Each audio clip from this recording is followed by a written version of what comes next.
ئەم کاتتان باش بینەرانی خۆشەویست پرۆگرامی ئەم جارەمان تایبەتە بە ژنان لەگەڵەوەی کە سروش جوانیەکی تایبەتی بە ژنان بەخشیوە بەڵام هەندێک لە ژنان بۆ جوانتر نیشاندانی خۆیان لە کەرەستە یاخود مادەکانی جوانکاری کەڵگوەردەگرن. ئێمەیش لە زنجیرە پرۆگرامێکدا دەمانهەوێ شێوەی دروستی ئارایشکردنی ئوروپایی یاخود شەرقیشی لەگەڵدا بێت پیشان بدەین. بە هاوکاری سۆنیا لەسەر دەموچاوی ڕۆلا ئارایشی شەو و ڕۆژ پیشان دەدرێت لەم پرۆگرامەدا. با پێکەوە هاوڕێی ئەم پرۆگرامە بین.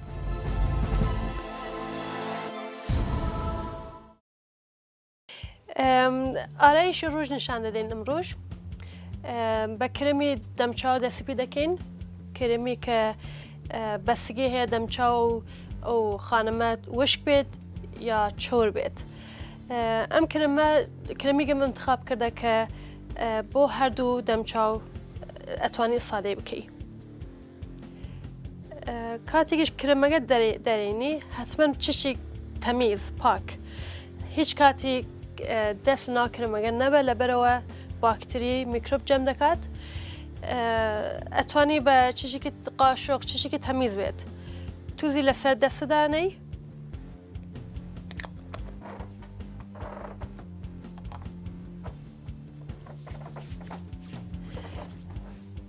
دوایەوەیش بەرەوبان ماساژ دەی.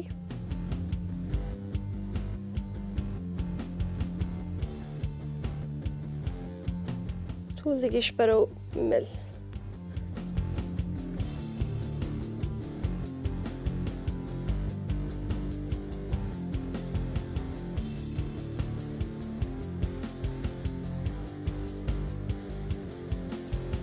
کاتی کرێمەکەماندانە دەستی پێ دەکەین بە کرم پودری کە زۆر بە دەمچاو نزیک بێتەوە ڕەنگە نە تاریکتر نە ڕوشنتر.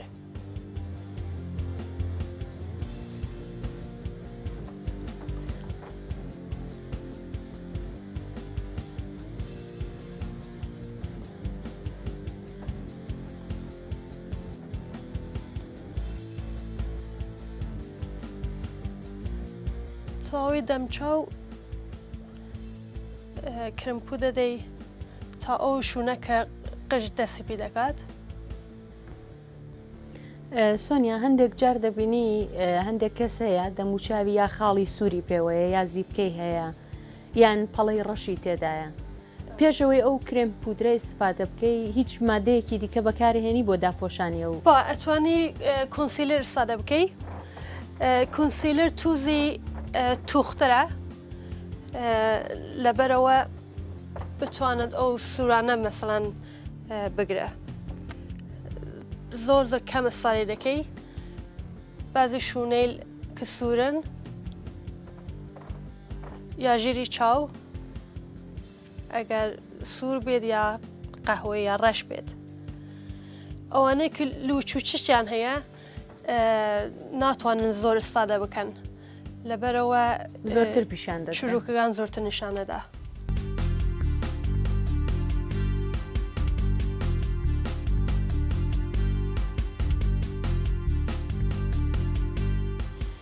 سپۆنجێکمان انتخاب دەکەین بۆ ئەوەی کە بتوانین ئەم کرم پودرە بە جوانی لە دەمچۆ دابنین. بەلەوە ئەتوانی لە ناو ئاوی دابنەی کاسێ ئاو تقریبا 10 دقیقە 5 دقیقە لە ناو ئاو بێت. دوای ئاوەگەیش ئەشی بە دەسماڵی چشتی ئاوەگەی بگری یعنی تقریبا وشکی بکەیەوە تۆزێک تۆزی نمی بێت نمی هەبێ. ئەم کارە بۆ چیەکەی؟ بۆیە کە فۆندەیشنەکە کرم پودرە بە جوانی دابنیش لە دەمچاو یەکدەست بێت. پاکی ناکاتەوە؟ نا ناتوانی وا بێکیشی. بڵێ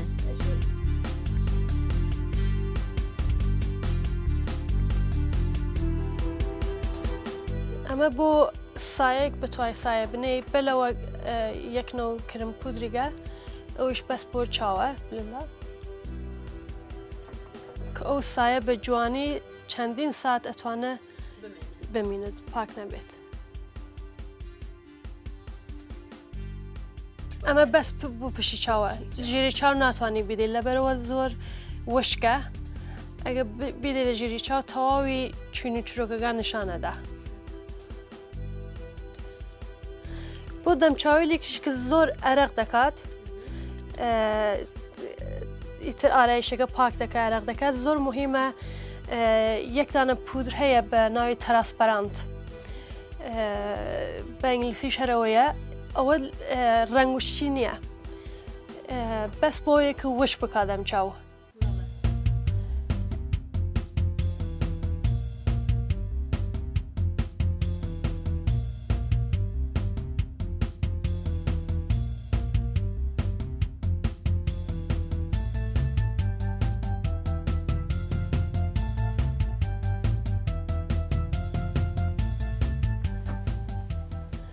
بە ڕەنگی تەقریبەن سپی دەسی دەکەین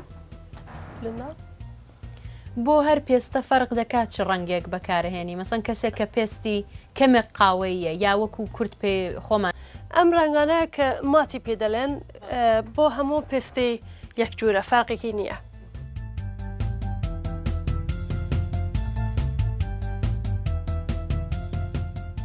تا نزیکە ئەبرو ئەو ڕەنگ سپیدە سوارە دەکەی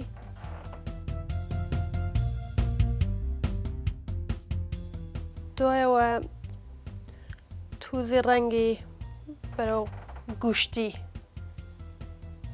ینی بڵێن کرێمی سوارە دەکەین لە هەموو چاوی پشتچاوی دەدەین سپێگە تا ئەبرو لە بیژانگ تا ئەبرو ئەو ڕەنگی کرمە تقریبەن لە بیژانگ تا ئەو خڕی چاوە سوارە دەکەین.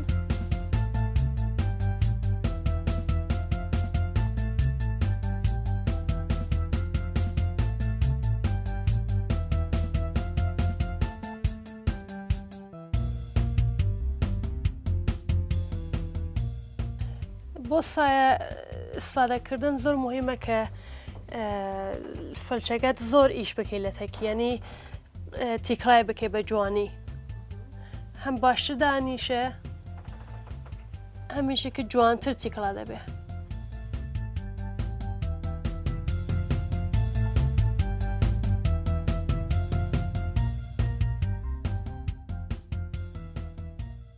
دوای ڕەنگی تاریکترەکەمان ئاخرجا لە ئاخری چاو لە گوشەی چاو سادە دەکەین گۆشەی دەرەوەی بەڵێ چ ڕەنگێکە قاوەیی ئەمە قاهوەیە قاوەیی بڵێن تاریک بەڵێ.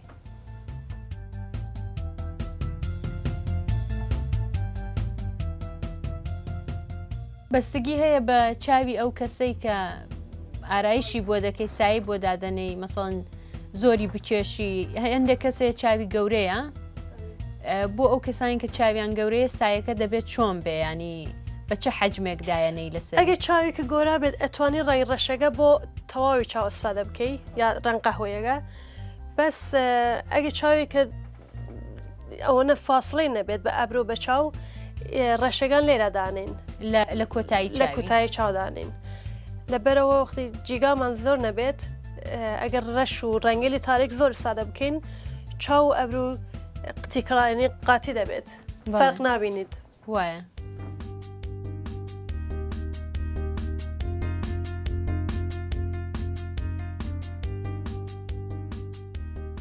دوایش خەتی چاو زۆر بە نازک دەکیشین لندا بۆ ئارایشی ڕوژ زۆر بە پەڕەنگی ناکەی بە زۆر یەواش کەم ڕەنگ دەسپیت. ئەم ئارایشەی کە ئێستا دەکەی ئارایشی ڕۆژ مەسەڵەن دەتوانن بۆ ڕۆژی لە دایک بوون یان ئەبە جۆرە ئیسفادەی لێ بکەن یا تەنها ئارایشێکی نۆرماڵە کە بۆ دەرەوە. ئەمە بۆ ئارایش بۆ سەری ئیش بکەی کاتی ئیش دەکەی بۆ دەوامیان بڵێ بۆ مەسەڵەن جەشنێلی سادە میوانی سادە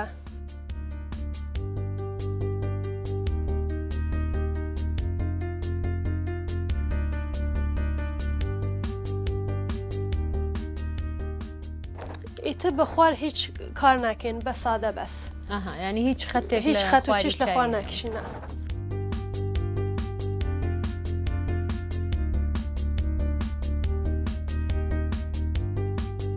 تووزی وشک بۆ ئەتوانین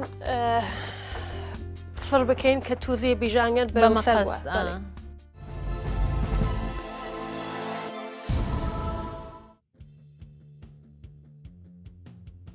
ئەو بڵین ڕۆژەگونەی کە بەکاریهێنی بە شێوەی دەموچاو دەگۆڕدرێ بەکارهێنانەکەی درستن کەسێ دەموچاوی خڕبێ چۆنی بۆ کەسێکی دەمچاوی خڕبێت ئەشی لە ژیرەوە دابنە لە ژیر ئۆستەخانی دەمچاوت کەسێکە دەمچاوی تووزی فۆرمی بێت ئەتوانین لەسەرەوە دایبنێ.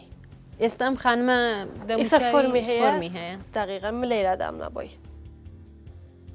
بۆچی بۆ ئەو کەسانی دەموچاویان خڕە لە خوار ئێسکی دەموچاودایە لەبەرەوە بتوانیت دەمچاوی بەرز بکەیت لە ژیرۆدانەی دوای توولێکیش ڕەنگی ڕوشن لەسەر گۆپێدانەی ئەوە بۆ شێو نیشانێ دەنیستە.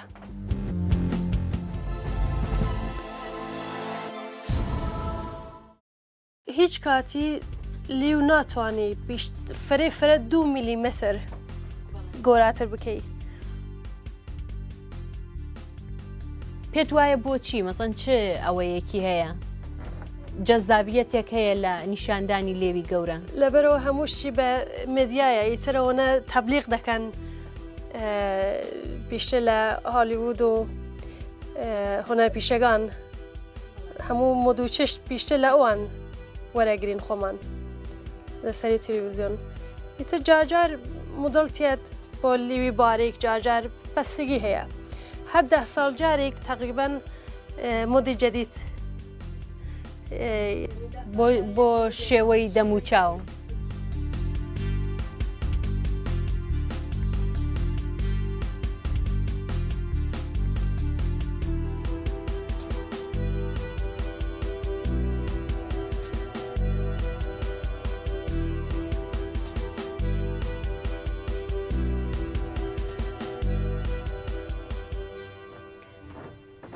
ئەو ئارایشەی کە لە ڕۆژە بەکارێنی ئەی گونجێنی لەگەڵ لیباسەکان لەگەڵ ئەو جلو بەرگەی کە لە بەری دەکە مەمولەنی سەوەکو جاران نییە کە ئەشی حتمما ئارایشە دۆکو لە باسەکە بێت.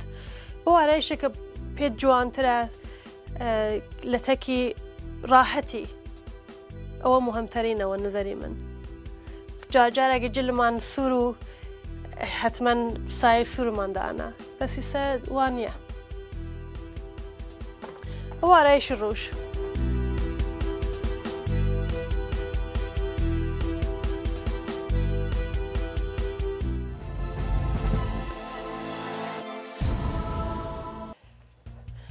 بۆ ئارایشی شەو ئەگەر جارجار لە ئیشین لە شوونێک ناتوانین ئارایشە پاک بکەین ئەتوانین هەر ئارایش ڕۆژمانە بێت تووزی ڕەنگان توختر بکەین یا ئەو ڕەنگەی کە هەز دەکەین ئیسفادەی لێ بکەین.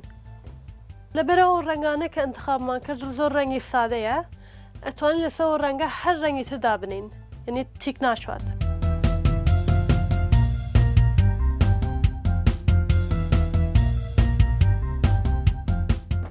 کاتێگەرێکمانە کە ڕەنگەکان تووزی توختر بکەین لەبەرەوە زۆربەی جار ئەو سایانە ئەرژنە باندەم چاو. ئەو پودری ترانسپەرانتی پێ دەڵێن ئەو پودرە لە ژیری چاودانین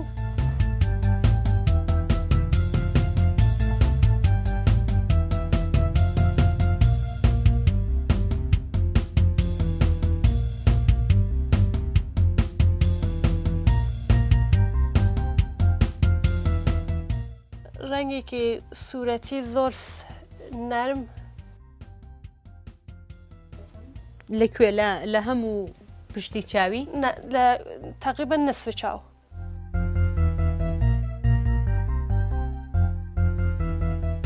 بۆچی ڕەنگی سوورەتی هەڵبژارد؟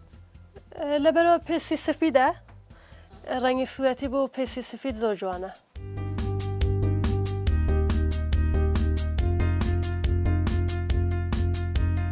دوایەوەیش ڕەنگێکی وەکو بادمجانی ئیسفادە دەکەین یعنی بڵین بەنەوشێکی تۆخ مۆرێکی تۆخ. لەو خڕی چاوە کاتی دەست لەسەر چاوەدانەی خڕی چاو هەستەکەی لە وەسەتی خڕی چاو بەرە دەرەوە بەرەو گۆشەی چاو بەرە گوشە و چاو بەس هەمووینە بەس نسفێکی تقریبا.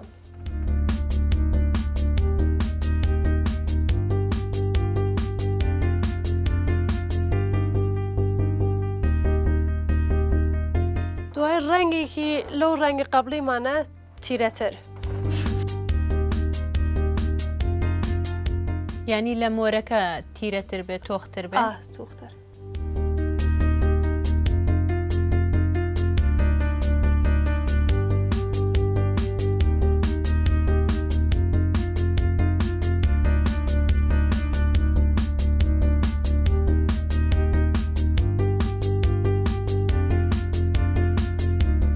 کەسانەی چاویان بادامیە ینی کەمێک چاوی درێژ دیار دەکا ئەوان چۆن ئەو سایەیە دابنێن باشە؟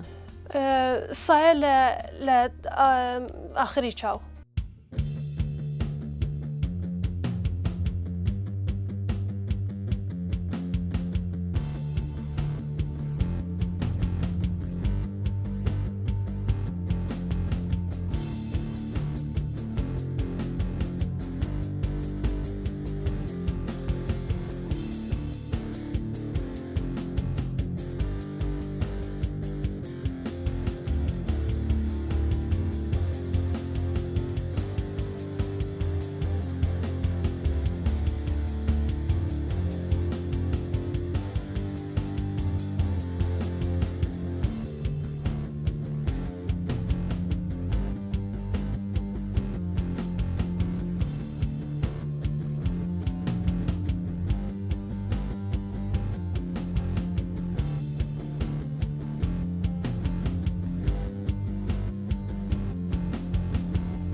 هەموو ژێرەوەی چاوی ڕەش دەکەی؟ تقریبا بێژین نیم سانت تا ناوەڕاستی چاوی تقریبان کەمتر لە ناوەڕاست. هەر هەمان ڕەنگی ڕەشی بۆ بەکارێنی هەرە ڕەنگی ڕەشم لەبەرەوە بۆ شەوە.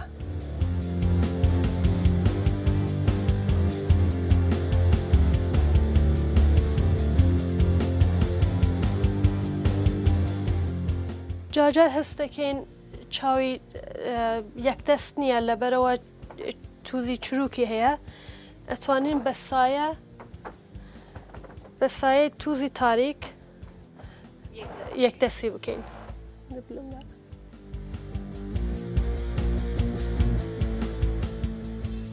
ئیتر ماسکارەمان هەیە لە پیش کاتی و بیژامەسنێ دانین ئیتر لازمی نییە ماسکارەی جەدید دابنین.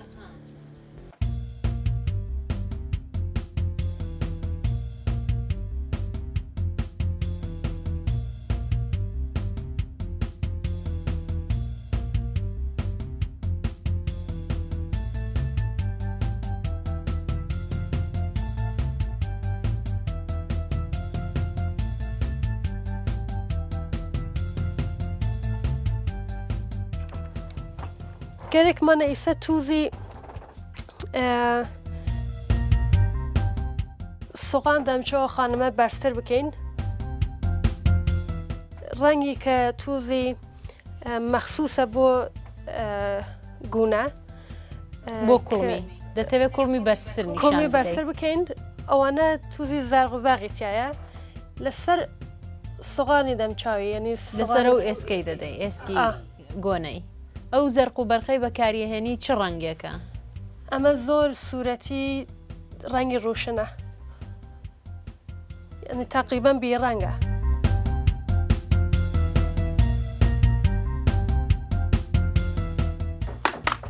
فەرق دەکات لە چ فەسڵێک دابی لە چ وەرزێکی؟ نا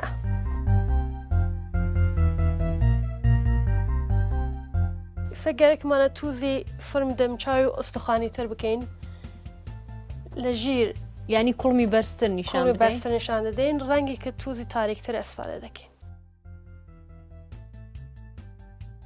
ئەو ڕەنگە تاریکە لە خوارەوەی ئێسکی دەموچاوی دەدەی ها؟ لە ژیرۆ بەڵێ ئیستا دەست بدەی هەستەکەی کە ئوستوخانی دەمچۆ لەوەیە یعنی ئەو ڕەنگ تاریکەگە لە بانتر نادەین لە خوار دەدەین.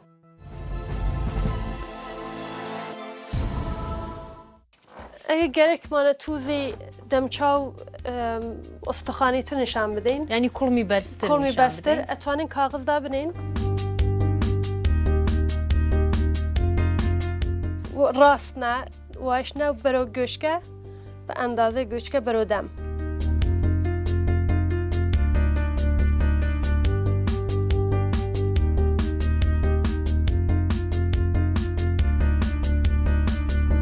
ڕەنگی ینی کەمێک تونتر سافتە یعنی بە جوانی دیار دەدە تونتر دەبێت ئەگەر کەسی سنی بانترە ئەتوانین ڕەنگی قەهوەیی تووزێک لێرەدا بنین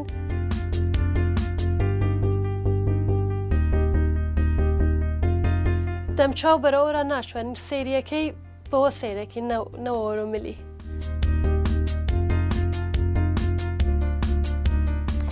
ئەگەر گەرێکمانە لوتی تووزی باریکتر بکەین خەتێکی ڕاست لە کناری ئۆستخانی لوتی نە لە بان لەسەر و نە لە کنار لە ئەم لاولا لە ژیرتە تووزیک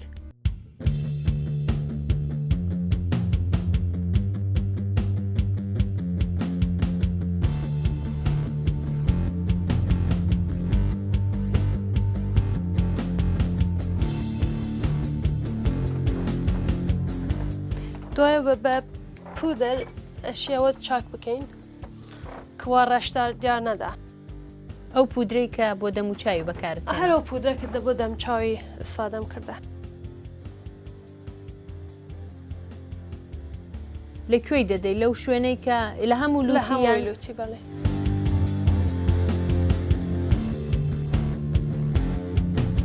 هەموو کاتی هەموو ڕۆژی کە میکاب ئستفادە دەکەی تەواوی فڵچەکانت هەموو ڕۆژی ئەشی پاکیان بکەی بیشووری لەبەرەوە بەسەری باکتری جەم دەکات مەخسن بۆ ئەوانەی کە بۆ چاو ئستفادە دەکەین هیچ کاتێکیش فڵچێ خۆدان بە کەسی تر قەرز نەدەین ئەگەریش قەرزیە دەین حتمەن پاکی بکەین بیشورین لەبەرەوە زۆر خەتەرناکە مەخسن بۆ عفونەتی چاو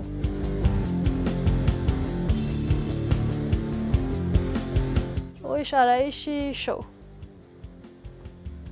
ئێستا گەرێکمانە ڕۆلا بڕوات جلەکانی وەز بکات بۆ شەو کە نیشان بدەین تقریبان بۆ جەشنێکی خۆمانی بنەماڵی چۆن ئەتوانێت بە سادگی بەس جوان شیک و پیک بێت.